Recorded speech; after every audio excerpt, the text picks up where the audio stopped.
The spring rains had softened the ground, so Dunk had no trouble digging the grave. He chose a spot on the western slope of a low hill, for the old man had always loved to watch the sunset. "Another day done," he would sigh. "And who knows what the morrow will bring us, eh, Dunk?" Well, one morrow had brought rains that soaked them to the bones, and the one after had brought wet, gusty winds, and the next a chill. By the fourth day, the old man was too weak to ride, and now he was gone. Only a few days past, he had been singing as they rode, the old song about going to Gulltown to see a fair maid, but instead of Gulltown, he'd sung of Ashford. Off to Ashford to see the fair maid.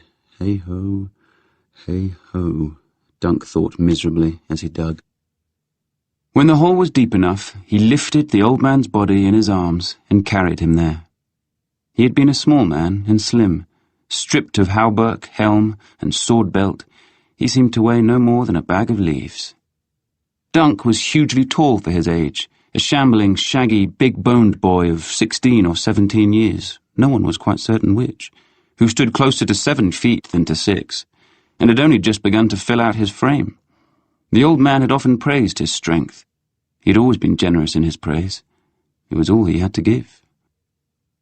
He laid him out in the bottom of the grave, and stood over him for a time. The smell of rain was in the air again, and he knew he ought to fill the hole before it broke, but it was hard to throw dirt down on that tired old face.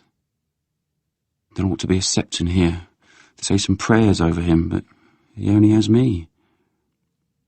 The old man had taught Dunk all he knew of swords and shields and lances, but had never been much good at teaching him words.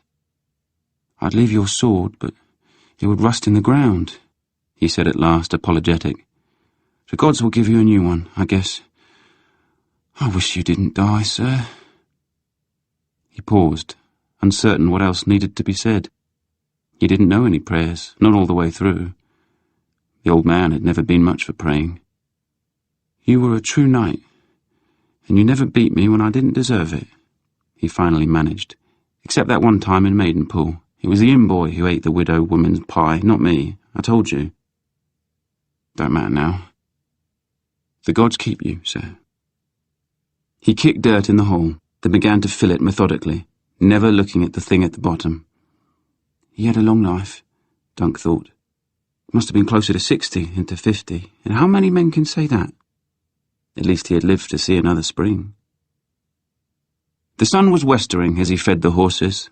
There were 3, his sway-backed Stot, the old man's palfrey, and Thunder, his war-horse, who was ridden only in tourney and battle. The big brown stallion was not as swift or strong as he had once been, but he still had his bright eye and fierce spirit, and he was more valuable than everything else Dunk owned. "If I sold Thunder and old Chestnut, and the saddles and bridles too, I'd come away with enough silver to—" Dunk frowned. The only life he knew was the life of a hedge knight, riding from keep to keep, taking service with this lord and that lord, fighting in their battles and eating in their halls until the war was done, then moving on. There were tourneys from time to time as well, though less often, and he knew that some hedge knights turned robber during lean winters, though the old man never had. "I could find another hedge knight in need of a squire to tend his animals and clean his mail," he thought. "Or might be I could go to some city, to Lannisport or King's Landing, and join the city watch, or else—" He had piled the old man's things under an oak. The cloth purse contained 3 silver stags, 19 copper pennies, and a chipped garnet. Like most hedge knights, the greatest part of his worldly wealth had been tied up in his horses and weapons. Dunk now owned a chainmail hauberk that he had scoured the rust off 1,000 times, an iron half-helm with a broad nasal and a dent on the left temple, a sword belt of cracked brown leather, and a longsword in wood and leather scabbard, a dagger, a razor, a whetstone, greaves and gorget, an 8-foot war lance of turned ash topped by a cruel iron point, and an oaken shield with a scarred metal rim bearing the sigil of Sir Arlen of Pennytree, a winged chalice, silver on brown. Dunk looked at the shield, scooped up the sword belt, and looked at the shield again. The belt was made for the old man's skinny hips. It would never do for him, no more than the hauberk would. He tied the scabbard to a length of hempen rope, knotted it around his waist, and drew the longsword. The blade was straight and heavy, good castle-forged steel, the grip soft leather wrapped over wood, the pommel a smooth, polished black stone. Plain as it was, the sword felt good in his hand, and Dunk knew how sharp it was, having worked it with whetstone and oilcloth many a night before they went to sleep. It fits my grip as well as it ever fit his, he thought to himself, and there is a tourney at Ashford Meadow.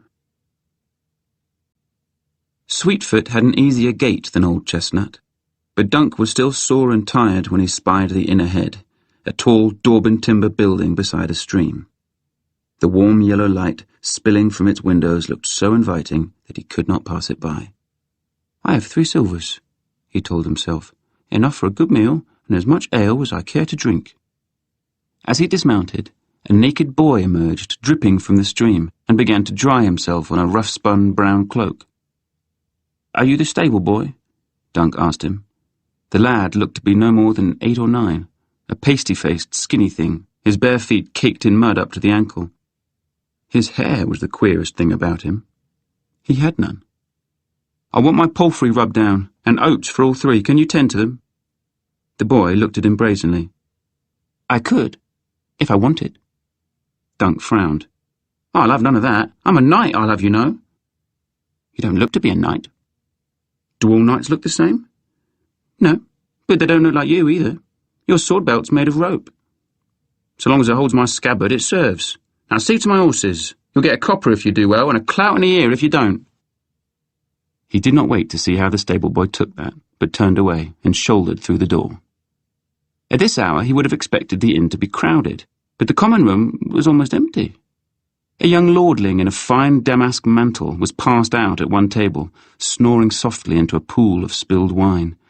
Otherwise there was no one.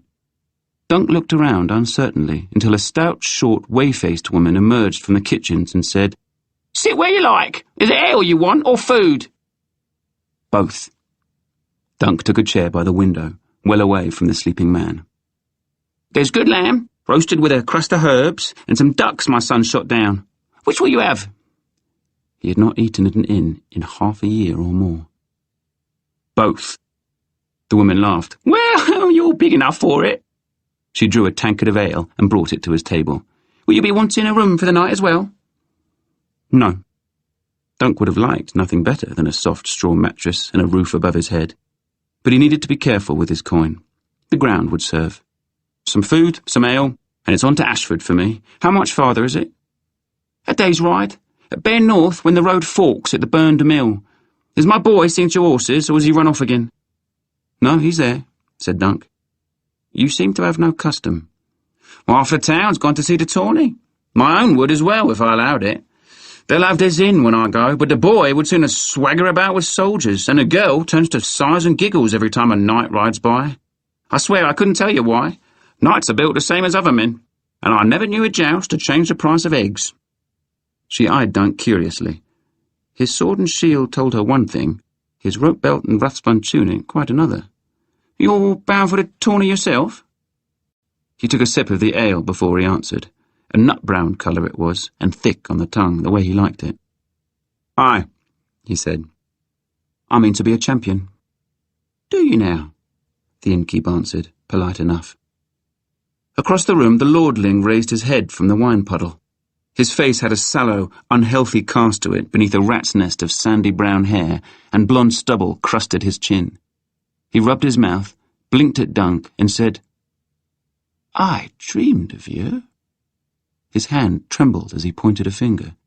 "You, stay away from me, do you hear? You, stay well away!" Dunk stared at him uncertainly. "My lord?" The innkeep leaned close. "Never you mind that one, sir. All he does is drink and talk about his dreams. I'll see about that food." She bustled off. "Food?" The lordling made the word an obscenity. He staggered to his feet, one hand on the table to keep himself from falling. "I'm going to be sick," he announced. The front of his tunic was crusty red with old wine stains. "I wanted a whore, but there's none to be found here. All gone to Ashford Meadow. Gods be good, I need some wine."